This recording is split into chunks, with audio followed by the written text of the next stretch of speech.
kejahatan di dunia perbankan ini tidak mungkin sendiri. Pasti sistematis kan? Sistematis. Dan berjamaah ya. Iya. Nah, masyarakat ini kan jujur sebagian besar masyarakat sebenarnya masih alergi dengan bankan APBD Provinsi Jawa Timur. Sampai rugi, satu ganti yang urus, ganti direksi semua. Kalau rugi terus, ya biarkan.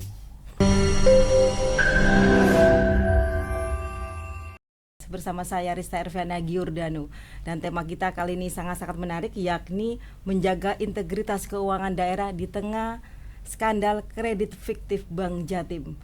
Untuk diketahui, beberapa waktu yang lalu masyarakat Jawa Timur dikejutkan dengan adanya skandal kredit fiktif Bank Jatim yang nilainya sangat-sangat fantastis, yakni mencapai hampir 0,5 triliun lebih.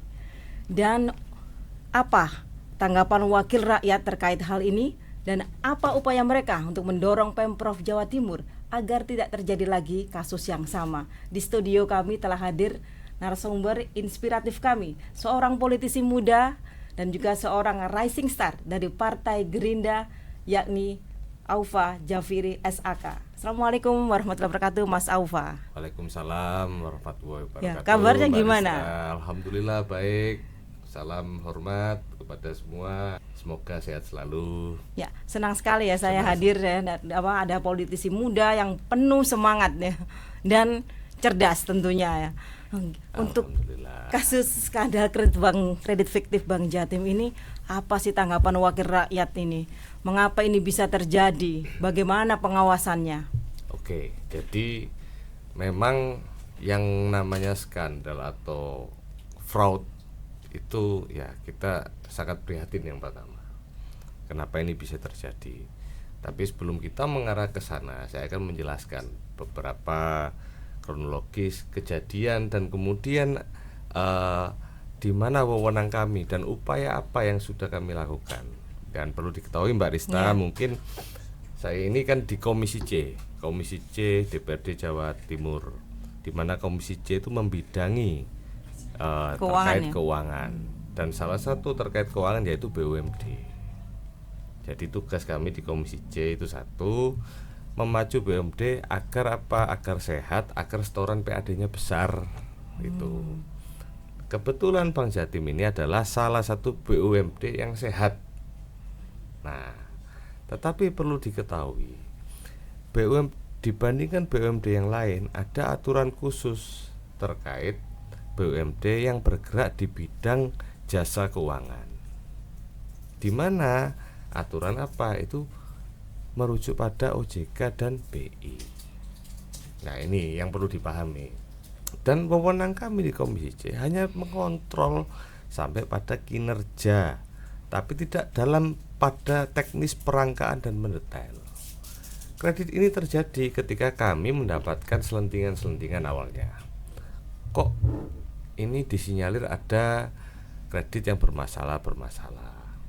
Sampai akhirnya kita panggil, kita tanya betul detail, kita gali informasi melalui rapat kerja tentunya, sampai akhirnya ternyata terjadi seperti sekarang itu. Dan ini terjadi di Bank Jatim cabang Jakarta, betul Jakarta, ya. Jadi memang kadang kita ini kan melihat, kita mau mengorek secara detail sampai tataran teknis ini tidak memungkinkan. Kenapa tidak memungkinkan? Satu, pertama, industri jasa keuangan Bank Jatim termasuk di dalamnya ini diawasi ketat oleh OJK, oleh BI, dan ya tidak ngawur-ngawur gitu loh. Jadi kemudian kalau kita masuk, kita menggali informasi melalui rapat kerja. Sekali lagi saya sampaikan berapa perangkaannya. Perangkaan dalam arti tataran yang global umum, tapi sampai masuk teknis kita tidak memungkinkan itu problemnya. Dan di kemudian hari atau di hari-hari setelah kasus-kasus ini terjadi, dan perlu diketahui ya, ini bukan yang pertama kali loh Bang Jatim ini. Ini sudah template, gitu loh. Ini sudah template. Kenapa saya ngomong template? Loh, ini terjadi di cabang Perak, terjadi di cabang kepanjen yang Dan ini terbaru untuk yang kesekian kalinya untuk ya. kesekian kali. Dan ini sudah kita ingatkan berkali-kali. Setiap rapat saya bilang sistem pengendalian internal. Jadi tolong dibenahi betul sistem pengendalian internal. Ya, misalkan kayak apa sistem pengendalian internal itu sendiri? Jadi dalam sistem pengendalian internal itu satu ada audit internal. Kedua ada pembagian wewenang. Nah, kadangkala ketika pembagian wewenang ini satu orang bisa memutuskan banyak hal, lah ini kan sudah salah, sudah keliru, gitu. Memang ada indikasi seperti itu ya, di Ya, Bank Jatim ini. indikasinya seperti itu. Kalau kita ngomong berbicara yang terkait, nanti saya sampaikan ini dikira ngadi-ngadi. Nah, poin-poin yang ingin saya sampaikan begini. Kasus ini sekarang sedang ditangani oleh aparat penegak hukum dan kita dorong kejaksaan. Wah, kejaksaan luar biasa sekali kinerjanya, kan begitu. Salah satu lembaga penegak hukum yang hari ini luar biasa, kita apresiasi, terima kasih. Saya ingin menyampaikan ketika kejaksaan kemudian ingin menggali lebih dalam, ada informasi, bisa kemudian kita sampaikan. Kita Komisi C ini sudah merekomendasi terkait sistem pengendalian internal, terkait kemudian ini direksi, terkait banyak hal, sampai kita rekomendasi ganti direksi, yang akhirnya alhamdulillah direspon oleh Ibu Gubernur.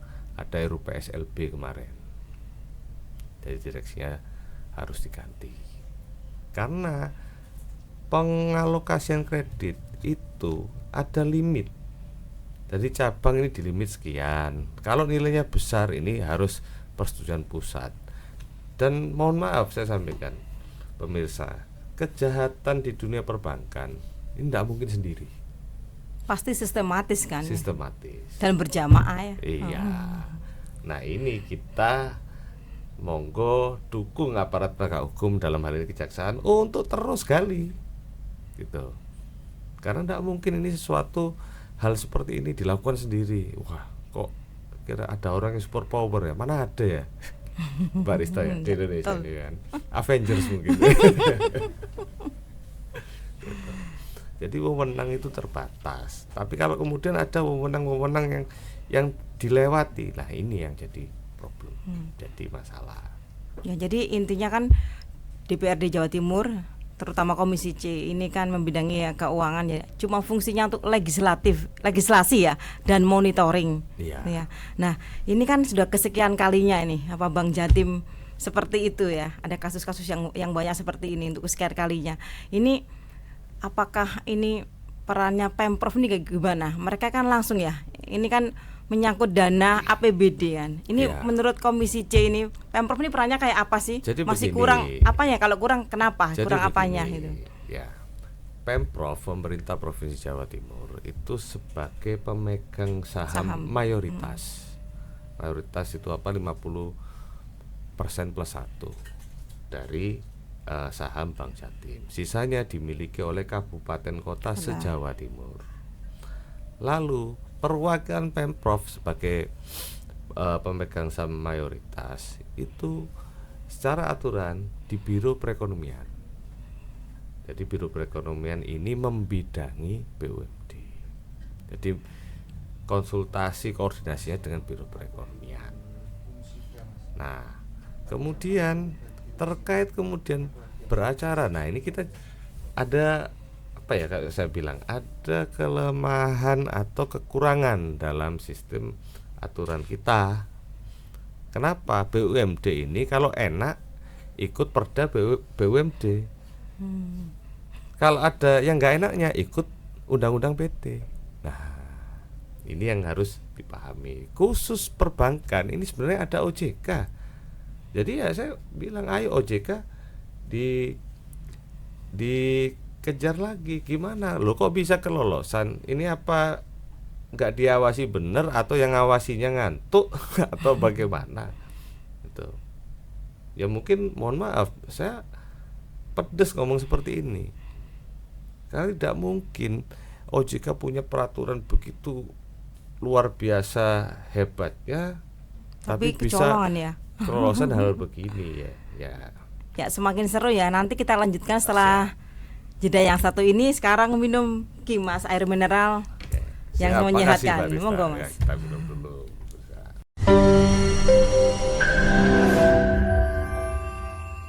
Bersama narasumber inspiratif kami, Aufa Jafiri, seorang politisi muda dari Partai Gerindra. Ya, kita kembali lagi ya Mas Aufa ya, yang tadi ya. Siap, Barista. Ini kan sampai kerugian negara sampai mencapai hampir 1,5 triliun lebih ini. Ini apa sih dampaknya bagi sektor swasta ya, terutama untuk UMKM kan ini kan membiayai tuh permodalan dari Bank Jatim ini. Apa sih dampaknya menurut pandangan Komisi C? Jadi begini, Barista. Pertama, dampak terkait dengan kredit fiktif, kasus-kasus ini satu trust issue. Artinya pihak para nasabah ini kan mempunyai tingkat kepercayaan yang menurun akhirnya. Padahal nasabah itu penting bagi industri jasa keuangan, perbankan. Kemudian dampak langsung, nah namanya ada kerugian. Nah kerugian ini bagaimana? Uangnya ada, tiba-tiba dengan kasus kredit fiktif hilang, ya otomatis kinerja secara keseluruhan kan terdampak. Yang harusnya uang ini bisa diputar untuk membiayai swasta, membiayai kredit konsumtif, membiayai kredit UMKM, ini akhirnya berkurang. Yang terakhir dampaknya yang paling terasa adalah karena duit yang harusnya bisa diputar ini terjadi kasus, akhirnya setoran PAD bisa turun. Kalau setoran PAD turun, kekuatan APBD Jawa Timur akhirnya turun. Kekuatan APBD turun, maka kemampuan pemerintah Provinsi Jawa Timur untuk belanja barang dan jasa yang untuk kemaslahatan masyarakat Jawa Timur ini akan berkurang. Itu pembangunan yang akhirnya misalkan kita bisa anggarkan untuk membangun 3 jembatan karena PAD-nya turun gara-gara kenapa Pak ini ada kasus Pak, duitnya yang harusnya diputar ini nggak ada sehingga kita nggak bisa ngasih PAD yang gede Pak. Bisa jadi cuma 1 jembatan itu ya. Kalau umpamanya ini kan belum kembali ya, dan kasus ini masih bergulir kan, walaupun sudah ada tersangka. Nah, ini apa sih upaya dari Komisi C ya, itu untuk mendorong kejaksaan, kan ini kejaksaan DKI ya, DKI Jakarta itu, agar mungkin ada dari para tersangka ini disita asetnya atau apa untuk agar bisa kembali gitu. Jadi begini, satu, pertama kita harus menghormati proses hukum yang berjalan. Jadi kasus ini sudah ditangani oleh kejaksaan. Saya ulang lagi, kejaksaan harinya ini salah satu lembaga penegak hukum yang luar biasa kinerjanya dan harus kita apresiasi. Kemudian masa kita tidak percaya? Karena itu upaya-upaya yang dilakukan satu ketika sudah penetapan tersangka sampai penyitaan otomatis. Dan saya dengar hari ini ada beberapa aset yang sudah mulai disita, bahkan ada uang juga. Nah, ini yang sebagai upaya untuk mengembalikan nilai kerugian. Proses hukum masih berjalan terus sampai ada nanti kan putusan. Nah, kita Komisi C selain itu kita melalui rapat-rapat resmi, melalui sidak, melalui hearing atau melalui kunjungan mendadak ya kan. Kalau kunjungan itu kan bisa direncanakan, tapi kalau sidak itu kan tiba-tiba itu. Tiba-tiba, tidak kurang-kurang. Kita tahu, kita mendapat laporan dan kita akhirnya melakukan membuat suatu rekomendasi. Isi rekomendasinya adalah ganti semua jajaran direksi. Ini sudah berapa lama ini? Direksi sama komisaris ya kalau nggak salah ya. Ini baru mungkin belum ada sebulan ya, 2-3 minggu yang lalu RUU PSLB dan akhirnya direksi dan komisaris diganti. Jadi belum bisa dievaluasi nih ya kinerja belum. mereka ya, belum Kita ya. beri kesempatan Masih dan ya. saya apresiasi, jangan lupa ya pemirsa, salah satu komisaris ini ada mantan komisioner KPK. Kenapa ditaruh di sini? Ya kita tidak mau. Ini Bang Jatim jadi acak-acakan lagi. Beliau kan sudah berpengalaman, Bapak Nurul Gufron ini. Ya mudah-mudahan ada yang berpengalaman terkait kasus tindak pidana korupsi, ya yang di dalam akhirnya jadi takut. Nah ini yang kita harapkan. Kalau takut gitu, akhirnya kasus-kasus ini nantinya tidak akan bisa terulang kembali. Itu harapan kita semua sih. Yang untuk regulasi tadi yang seperti Mas Ova katakan ada apa BUMD ya, peraturan untuk BUMD, undang-undang atau perda ya, perda itu ya. Jadi begini, BUMD sama itu yang tadi yang PT tadi. Ya, jadi begini, namanya badan usaha. Ini sekali lagi, kalau terkait BUMD itu ada perda pembentukan BUMD, perda penyertaan modal. Satu paket itu diatur semua hak dan kewajiban BUMD sebagai ini kan aset kekayaan daerah yang dipisahkan, istilahnya kan seperti itu. Ada yang disetori modal berupa uang tunai, ada yang disetori modal berupa aset milik pemerintah Provinsi Jawa Timur, istilahnya embreng kan gitu. Nah, di satu sisi terkait badan usaha ini ada juga undang-undang PT. Nah, makanya saya bilang kenapa BUMD ini kalau ada enaknya ikut perda BUMD. Kalau ada nggak enaknya ikut perda PT. Nah, undang-undang PT. Jadi ini kan apakah ini regulasinya yang harus dianu ya? Ya kita, kalau saya pribadi berpendapat ini harus dikaji. Jadi ketika regulasi ini kemudian ada celah, banyak celah, ya harus dikaji. BUMD ya BUMD pure milik pemerintah provinsi, tanggung jawabnya dengan pemerintah provinsi. Jangan kemudian ikut aturan yang lain kan gitu. Karena memang haknya pemerintah provinsi, betul, ya. Karena betul. BUMD milik mereka gitu kan. Betul. Dan pemerintah provinsi ini sekali lagi ini masyarakat Jawa Timur keseluruhan. Karena duitnya provinsi ya dari masyarakat Jawa Timur, dari bayar pajak. Ini hak. Jadi bukan hanya pemerintah provinsi Jawa Timur, tapi pemerintah provinsi Jawa Timur adalah representasi masyarakat Jawa Timur secara keseluruhan. Untuk sejauh ini apakah mempengaruhi ya di sektor ekonomi, terutama di kabupaten kota? Apakah sudah ada yang melapor ke Komisi C bahwa mereka sektor ekonominya terganggu atau bagaimana? Kalau sampai detik ini saya rasa hampir jarang ya yang masyarakat yang seperti itu. Karena berkaitan dengan perbankan ini efeknya adalah indirect. Ya, tidak kayak orang minum es kan seger langsung. Tidak seperti itu. Jadi memang secara tidak langsung pasti terdampak. Yaitu logika sederhana seperti tadi yang saya sampaikan.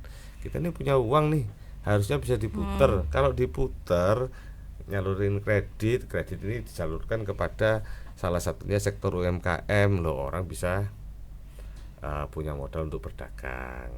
Di satu sisi Bank Jatim sendiri ya sebagai pemilik dana penyalur kredit dapat keuntungan. Nah, kalau kemudian dananya ini yang diputar ini berkurang, ya otomatis kan jumlah orang yang mendapat kredit, yang bisa mendapat kredit ini semakin berkurang, nominalnya juga berkurang. Apa berdampak? Ya berdampak pastinya kan. Tapi konstituen belum ada yang kan, menyalurkan aspirasinya ya. Gitu. Jadi karena memang masyarakat ini kan jujur sebagian besar masyarakat sebenarnya masih alergi dengan pangan begitu. Ya nanti kita lanjutkan lagi ya yang diskusi yang semakin seru ini. Monggo diminum Mas. Sehat loh Mas ini Mas. Iya. Monggo. Kita kembali setelah jeda berikut.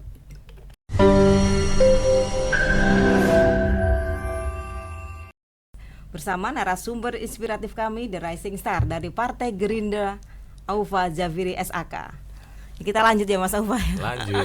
Ya, ini kan Komisi C ini kan mitra daripada Pemprov Jawa Timur, terutama soal untuk BUMD kan juga menangani termasuk itu kan ya, karena keuangan ya. Nah, ini apa sih upaya daripada Komisi C untuk memperkuat sinergi dengan Pemprov Jawa Timur agar tidak terjadi lagi hal-hal seperti ini? Sinergi kayak apa? Kan selama ini kan sudah sinergi nih, tapi dengan kejadian-kejadian kayak seperti ini tuh sinergi apa lagi yang akan dilakukan untuk memperkuat kemitraan gitu? Baik Mbak Rista, jadi memang pemerintah Provinsi Jawa Timur itu di dalamnya ada eksekutif dan legislatif. Siapakah eksekutif? Yaitu gubernur dan seluruh jajarannya, kepala dinas termasuk BUMD. Lalu legislatif ya, ini yang salah satunya saya, ada 120 orang anggota dewan terpilih. Hubungan eksekutif legislatif ini dalam pemerintahan Provinsi Jawa Timur ya selalu sinergi. Eksekutif legislatif ini seperti suami istri kan begitu. Masa suami istri pas berantem ribut tukaran, nah kan tidak mungkin. Jadi harus harmonis. Nah, di dalam hubungan yang seperti itu, kami di Komisi C berupaya mencegah hal kasus seperti ini tidak terulang kembali. Satu, apa upaya kami? Kami intens. Kami panggil siapa pengampu Bang Jatim. Oh, ternyata kita baca aturan. Sekali lagi, kita berkegiatan atau kami berkegiatan ini dasarnya aturan. Kalau ada kegiatan yang di luar aturan, nah ini kan overlap namanya. Pengampunya ternyata Biro Perekonomian. Kita intens panggil Biro Perekonomian, kami minta 2 minggu sekali kirim rapot kinerja dari BUMD ini. Salah satunya Bang Jatim. Itu upaya kami satu. Yang kedua, kami kan juga secara berkala melakukan fungsi controlling, yaitu kunjungan. Kita kunjungi Pak Jatim, gimana kinerjamu cabang ini sekarang, ada problem apa?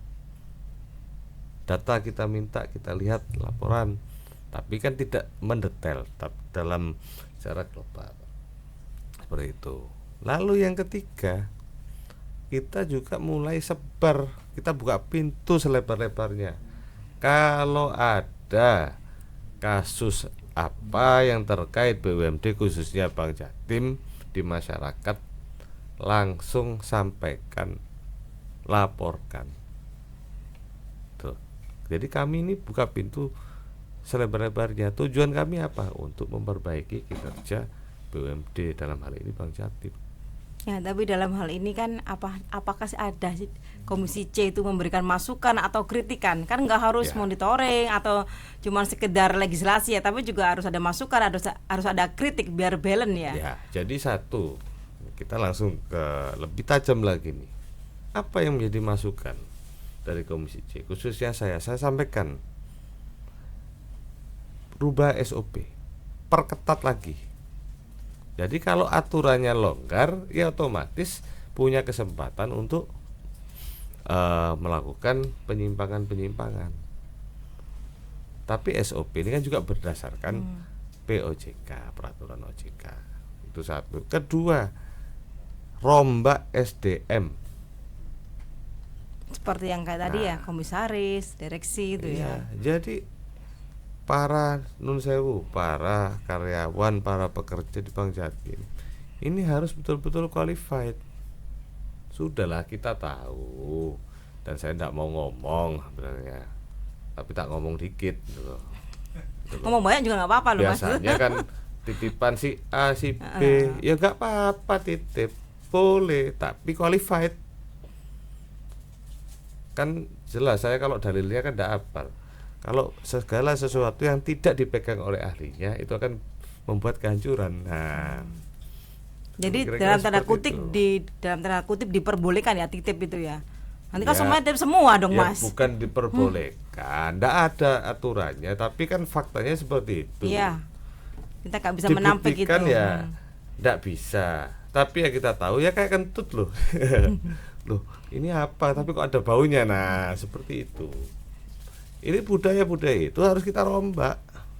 Ya itu maksud saya, Betul. sinergi kayak seperti itu. Betul. Ada masukan, ada kritikan. Tetap Mbak Rista, kami ini dalam rapat itu isinya kritik, debat, saran. Saran udah ini ganti. Ini nggak cocok ini kepala cabangnya ini mungkin wong rumahnya misalkan di Pacitan sana kok ditaruh Madura, nggak cocok, sudah nggak fokus. Jadi harus mulai kemudian kita kasih masukan untuk berpikir, oh ini tinggalnya di mana. Kalau bekerja dekat rumah otomatis kan ada sedikit ketenangan dari sisi psikologis kan seperti itu. Masa orang Pacitan ditaruh di Madura atau orang Madura taruh di Banyuwangi lah kan ndak fokus. Itu belum hal-hal yang lainnya ya. Itu belum hal-hal yang lain. Ini faktor salah satu faktor sederhana yang pernah saya sampaikan. Jadi harus ayo dikaji ulang, ibaratnya rapotnya dinilai kembali, penempatan posisi penting itu jangan berdasarkan like and dislike, tapi benar-benar kinerja. Nah, ini kan hanya di Bank Jatim ya, kasusnya Bank Jatim, belum ada BUMD lainnya seperti ada PWU, kan masih banyak ya BUMD yang dimiliki oleh Pemprov Jawa Timur dan mereka juga terlibat hal yang sama, yang misalnya korupsi kayak gitu. Jadi kalau kita bicara BUMD lain, ya namanya perusahaan, nggak usah ngomong BUMD, perusahaan swasta pun itu pasti ada problem. Entah itu problem keuangan, entah itu problem fraud semacam ini. Tapi sorotannya kan nggak kayak BUMD karena itu kan dibiayai oleh APBD. Betul. Tapi poinnya adalah wong perusahaan yang lain pasti punya masalah, apalagi BUMD. Apa permasalahannya ya? Banyak kemudian yang tidak puas atas banyak hal. Untuk menurut Mas Aufa ini untuk tahun ini apakah ada BUMD milik Pemprov ya, sejumlah BUMD itu ada yang rugi enggak, dan apa yang harus dilakukan untuk BUMD yang rugi ini, treatmentnya apa sih gitu ya, masukannya? Kalau saya sampaikan, wong BUMD badan usaha milik daerah dibiayai APBD Provinsi Jawa Timur sampai rugi, satu ganti yang urus, ganti direksi semua. Kalau rugi terus ya buyarkan. Lo ngapain perusahaan kok rugi gitu? Masalahnya Pemprovnya mau ndak itu? Duh, ya kita yang dorong. Kita harus dorong. Atau paling tidak mungkin dibuyarkan, ngapunten terlalu ekstrim ya. Yang punya basic bisnis sejenis kita merger, kita gabung. Ya, tuh. Salah satu solusi itu ya. Salah satu solusi dan itu sudah kita sampaikan. Seperti itu. Ya, ini kembali lagi ke Bank Jatim ya untuk masalah trust ini. Ini pasti ada kasus seperti ini dan banyak yang menimpa skandal-skandal Bank Jatim ini, trust masyarakat pasti akan turun gitu ya. Ini apa yang harus dilakukan untuk menaikkan lagi kredibilitas Bank Jatim sebagai bank BUMD milik Pemprov? Ya, satu yang jelas harus inovatif. Inovatif itu dalam bekerja, dalam membuat suatu program kerja dari Bank Jatim ya kan, untuk menarik nasabah, menyalurkan ini harus lebih inovatif. Kemudian kedua harus lebih komunikatif. Tampilkan di masyarakat, ini yang kita lakukan. Kita sudah menyalurkan ini, kita membuat ini harus tampilkan. Kadang-kadang masyarakat kan nggak tahu gitu. Terus yang terakhir ya sebenarnya ini agak menggelitik. Mohon maaf, Bank Jatim tidur saja itu sudah untung. Gitu loh. Kenapa sudah untung? Lah wong pemegang sahamnya pemerintah Provinsi Jawa Timur, pemerintah kota kabupaten se-Jawa Timur. Gitu loh. Dananya kemudian langsung ditaruh. Ya kata orang Jawa dananya udah nyepak itu, nggak usah cari-cari nasabah susah-susah gitu ya. Tidur aja udah untung. Mereka kebangetan kalau gitu ya. Bangetan gitu. Ini kebangetan itu. Ini gantilah yang muda-muda ini. Kan banyak generasi muda kita yang cerdas-cerdas, yang pinter, yang masih lurus. Nah, ini kasihlah kesempatan. Jangan orang-orang tua-tua ya, bukan Iya. berarti kita meremehkan gitu ya, enggak ya, tapi Enggak. harus ada regenerasi ya. Jadi begini. Regenerasi gitu ya. Secara usia ada memang kita harus akui orang sudah usia mungkin 40-50 ke atas ini secara pengalaman luar biasa, lebih bijaksana, lebih matang. Tapi kan secara energi, tenaga kan tidak se-energik orang yang muda-muda. Pola pikir juga mempengaruhi loh. Itu juga. Inilah yang harus kemudian kita kasih kesempatan. Sekali lagi, kalau selama ini yang bekerja di dalam Bank Jatim hanya titipan si A, si B, si C, yang tidur aja udah dapat untung Bank Jatim, udahlah sampai kiamat nggak bakal baik gitu loh. Ini harus kita, sekali lagi kita harus merombak total. Tuh, kasih pintu sebesar-besarnya, khususnya prioritas masyarakat Jawa Timur yang punya prestasi akademik baik, yang punya sisi psikologis yang baik. Kadang-kadang kan ada tes IQ, tes IQ kan gitu. Fit Itu and proper test gitu fit ya. and proper test. Kasih kesempatan. Gitu loh. Walaupun itu bisa juga dia dulu Mas. Loh Fit and tidak, proper jadi begini. Kadang kalau kita selalu melihat oh ini bisa dibeli, ini bisa. Segala hal ini di dunia ini ada celahnya. Tapi kita kan harus punya keyakinan.